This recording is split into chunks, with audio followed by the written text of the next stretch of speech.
तकलीफ़ें तुम्हारा मेरे से वास्ता क्या है। तकलीफ़ें तुम्हारा मेरे से वास्ता क्या है, तुम जाते नहीं आखिर बात क्या है। जी हाँ, हम बात कर रहे हैं उत्तर प्रदेश विधानसभा चुनाव की। आप सोच रहे होंगे कि विधानसभा चुनाव तो ख़त्म हो गया। यद्यपि विधानसभा चुनाव ख़त्म हो गया, इसमें नो डाउट, कोई शंका नहीं है। लेकिन विधानसभा चुनाव खत्म होने के साथ साथ कुछ पार्टियों की, कुछ राजनेताओं की तकलीफ़ें ख़त्म ना हो करके और बढ़ गई हैं।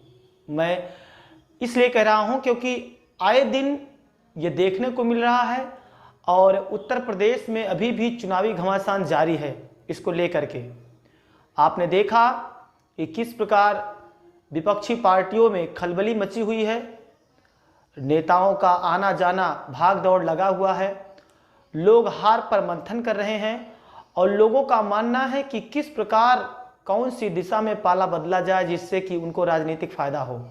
अब वो चाहे राजनेता हो या पार्टी के बड़े लीडर, छोटे लीडर हों या फिर एक मामूली कार्यकर्ता हो, सब लोग अपने गुणागणित साधने में और अपने निजी लाभ के प्रयास में लगे हुए हैं। आज हम चर्चा करेंगे उत्तर प्रदेश चुनाव के पश्चात, चुनाव के खत्म होने के पश्चात उत्तर प्रदेश में क्या चल रहा है। नमस्कार, आप देख रहे हैं बीके वाणी, स्वागत है आपका। चुनाव भी खत्म हो गया, मतगणना भी हो गई, सरकार का गठन भी हो गया। अगर कुछ नहीं खत्म हुआ तो सपा में पिछले एक दशक से जारी घरेलू कलह, जिसके चलते आए दिन भिन्न भिन्न बातों को लेकर कभी कभी अखिलेश मुलायम के बीच, कभी उनकी छोटी बहू अपर्णा यादव अखिलेश के बीच और अब चाचा शिवपाल और अखिलेश के बीच। मित्रों, आपने पिछले दिनों देखा होगा कि विधायक दल की मीटिंग में शिवपाल यादव को न्योता ना मिलने से वो बुरी तरह खींच गए, बुरी तरह उनको दुख हुआ और उन्होंने जो है अपना दुख मीडिया के सामने व्यक्त किया। आइए देखते हैं पहले हम किस प्रकार उन्होंने अपना दुख मीडिया के सामने रखा।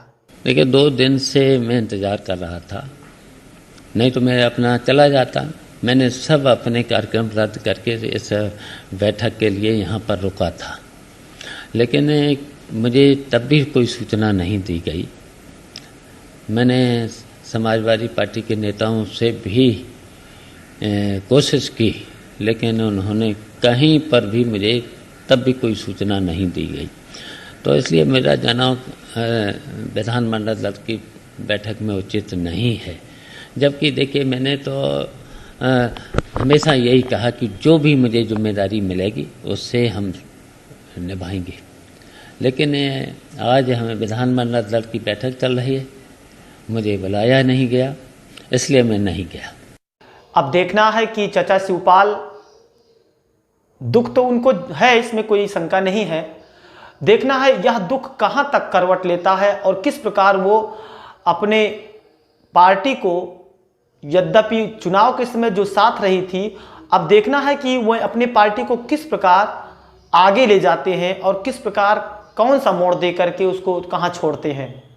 आशाएं और शंकाएं ये हैं कि वह फिर से एक बार सपा से अलग हो सकते हैं और पुनः अपनी पार्टी को एक नए सिरे से जागृत कर सकते हैं। जिस प्रकार भारतीय जनता पार्टी के विधायक दल के नेता और पक्ष रहे योगी आदित्यनाथ ने सदन में जाकर के शपथ लिया, उसी प्रकार विपक्ष के नेता अखिलेश यादव ने भी आज सदन में जाकर के उसके बाद फिर शपथ ली। अखिलेश यादव ने विपक्ष के नेता होने के लिए अपनी लोकसभा सीट आजमगढ़ को भी छोड़ दिया और करहल सीट पर अपना दावा ठोक करके उन्होंने विधानसभा में प्रवेश किया। उनका विधायक दल का मीटिंग जो था उसमें विपक्ष के नेता के रूप में उनका पक्ष रखा गोसाईगंज अयोध्या जिले के मिल्कीपुर विधानसभा के विधायक अवधेश प्रसाद ने, और उसके बाद जब पक्ष रखा गया तो अंबेडकर नगर जिले के कटहरी विधानसभा क्षेत्र के विधायक लालजी वर्मा ने उसका अनुमोदन किया और उसके बाद बाकी बचे साथी विधायक ने भी उनका समर्थन किया और इस प्रकार वो विपक्ष के विधायक दल के नेता चुने गए।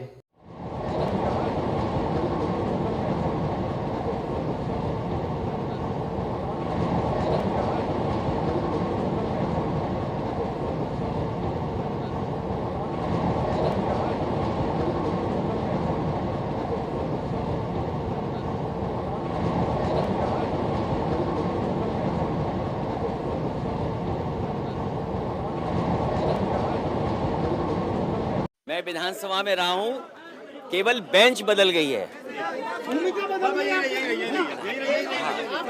केवल बेंच बदल गई है। मैं अभी पक्ष में बैठता था, विपक्ष में बैठूंगा। सरकार की अकाउंटेबिलिटी के लिए विपक्ष काम करेगा और जो विपक्ष की भूमिका है, सकारात्मक विपक्ष की भूमिका होगी। बहुत धन्यवाद मित्रों, अगर विपक्ष की बात हो रही है तो क्यों ना हम बसपा की बात करें।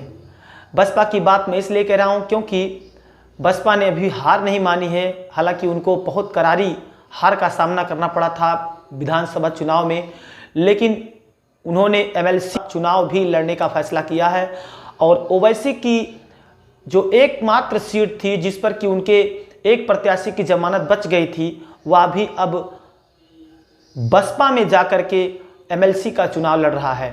यह कहीं ना कहीं बहुजन समाज पार्टी के लिए बहुत बड़ी लाभ कही जाएगी, क्योंकि वो जो नेता है वो अल्पसंख्यक समुदाय से है, मुस्लिम समुदाय से है और एकाएक उन्होंने पार्टी छोड़ करके, असदुद्दीन के AIMIM पार्टी छोड़ करके और फिर जाकर के बसपा में शामिल हुआ और उसको टिकट भी दिया गया। देखना है विजय होती है या फिर पराजय होती है, एक तो होना है, देखना है उनको हार का सामना करना पड़ता है या फिर उनको विजयश्री मिलती है। बहुजन समाज पार्टी की जो पूरी कार्यकारिणी समिति थी उसको पार्टी अध्यक्ष मायावती जी ने पूरी तरह से नष्ट कर दिया। नष्ट करना मैं इसलिए कह रहा हूँ क्योंकि उसको भंग कर दिया गया पूरी तरह से। पूरी कार्यकारिणी समिति को उन्होंने भंग कर दिया और नए तरीके से बनाने का ऐलान किया। देखना है वो नए प्रकार से बसपा का एक बार फिर से कैसे परिचालन करती हैं और किस प्रकार से पार्टी कार्यकर्ताओं में जोश भरती हैं, किस प्रकार से उनको एक नए संदेश के रूप में पार्टी के साथ खड़े होने की प्रेरणा देती हैं। Today, the Bahujan Samaj Party dissolved the party's executive body except for the posts of State President, Assembly Speaker and District President. 3 chief coordinators have been named who will also be in charge of the state. The 3 leaders are Munkar Ali from Meerut, Rajkumar Gautam from Bulandshahr and Vijay Kumar from Azamgarh. Yesterday, the party called for a review meeting in Lucknow after the defeat in the assembly elections. Many major reshuffles are expected. New faces may get a place at the divisional level in the organization. To review the reasons of the party's poor performance, BSP chief Mayawati called not only one winning MLA but also 402 lost candidates and party office bearers in the meeting. The BSP's performance has been deteriorating since it formed a majority government in 2007. After being reduced to 19 seats in the 2017 elections, the party has managed to win only 1 seat. Along with reviewing the reasons, Mayawati has called this meeting at the BSP state headquarters to re-establish the party for the Lok Sabha elections to be held in the year 2024. Mayawati also took feedback from all the candidates as well as the office bearers of the party organization for the reasons behind the BSP chief's defeat. इसमें कौन विजयश्री पाता है और किस प्रकार कौन कौन साथ आकर चुनाव लड़ता है, आप देखते रहिए बीके बाड़ी। आपकी इंटरटेनमेंट में, आपकी जानकारी में कोई कमी नहीं होगी। ऐसे ही बने रहिए हमारे साथ, लगातार आपको हम वीडियो देते रहते हैं। नमस्कार, धन्यवाद।